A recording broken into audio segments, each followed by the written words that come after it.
shirkadda xawaalada ee Tawakkal ayaa ku qabatay xaflad qada sharaf magaalada Stockholm ee dalka Sweden halkaasi oo ay xafladda ka soo qayb galeen boqolaal jaaliyada Soomaaliyeed ee reer Sweden waxaana shirkadda xawaalada ee Tawakkal ay halkaasi ku soo bandhigtay adeegyada ay bulshada Soomaaliyeed u hayso warbixinta waxaa nooga soo diray magaalada Stockholm wariye Bashiir Salaadugaas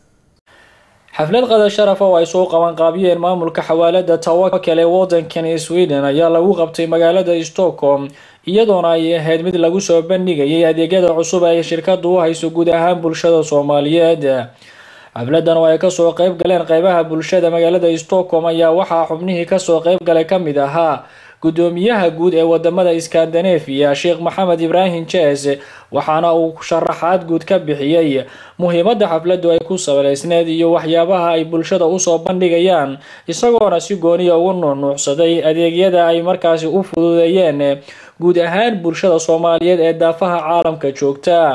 sidoo kale waxaa iyaguna goobta ka hadli doona xubnaha howlwadeenada ka ah wadankan Sweden ee xawaalada iyadoona meesha ay ka marneen marti sharaf kale ee lagu casuumay xafladda qada sharafta ee lagu qabtay wadankani. السلام عليكم ورحمة الله وبركاته والله يا مسلمين ودمانتي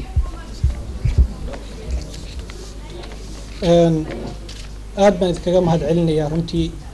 kasoo qayb galka aad nagala soo qayb gasheen xafladda Tawakkal Express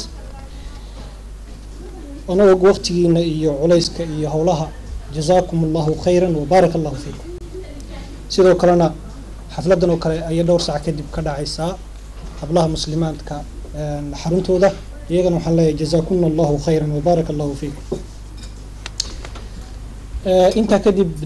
adduunyada inteenan bilaabin xagga aakhiro yaynu ku bilaabaynaa run ahaantii naftayda iyo walaaladayda muslimiinta waxaan u dardaarmaya cabsida Ilaahay. tay kaga duwan tahay waxa weeye laba arrimood. arrinka koowaad waxa weeyaan arrinka la yiraahdo mobile transfer oo micnaheedu tahay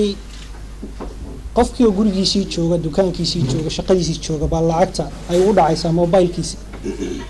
saad iyo sahal uma baahna inuu xawaalada uu ka doonto laakiin mobilkiisa ugu dhacaysaa. qodobka labaadna waxa weeyaan Tawakkal wax la yiraahdo oo iyadu macnaheedu tahay shirkadaha aad u anfacaysa ay dadka baamishtarka ah account baa loo furaya lacag buu ku shubanayaa dabeedna isaga gurigiisa ka dirsanaya lacagta hooyadii eedadii haddii uu dad shaqaala u dirayo uma baahna isagu inuu xawaalad yimaado. intaasaan isri inta kale walaalada dhamaystiray hadalkana waxa ma taro waxaan idinkaga mahad celinayaa xafladda Tawakkal ee maanta aan nagala soo qayb gasheen sida la wada socotaan wadankan xawaaladaha waxa lagu soo rogay sharci cusub oo ah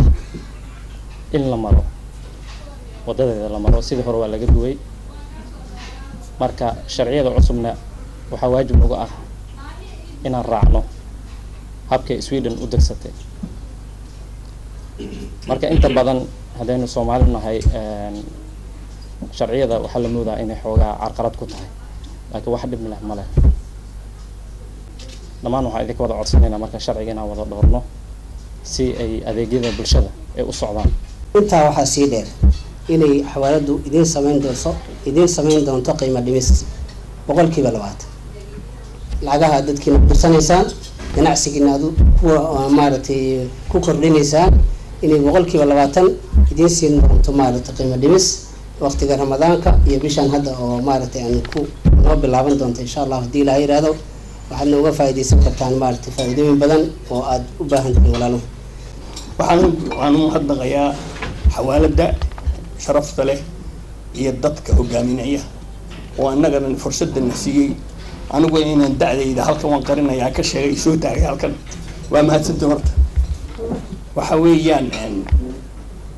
xawaaladahan iyo ku noqonayaa qadar dalka ayaan yar guuray bari caruurta geeyay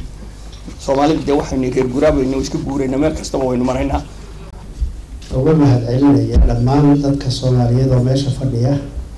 iyo odayaashii ama xawaalada ragga mas'uuliyiinta ka ahaa oo kelmad igu soo dhaweeyay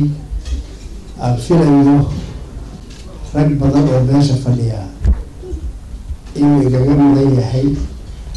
in maanta halkaan nol kugu soo bandhigay waana mahadsan yihiin odayaasha kasoo qayb galay dadweynaha iyo shirkadda mas'uuliyiinta ka socota intuba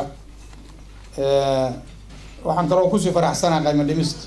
Bashir Salaad Ugaas, TV-ga Somali Channel, Stockholm, Sweden.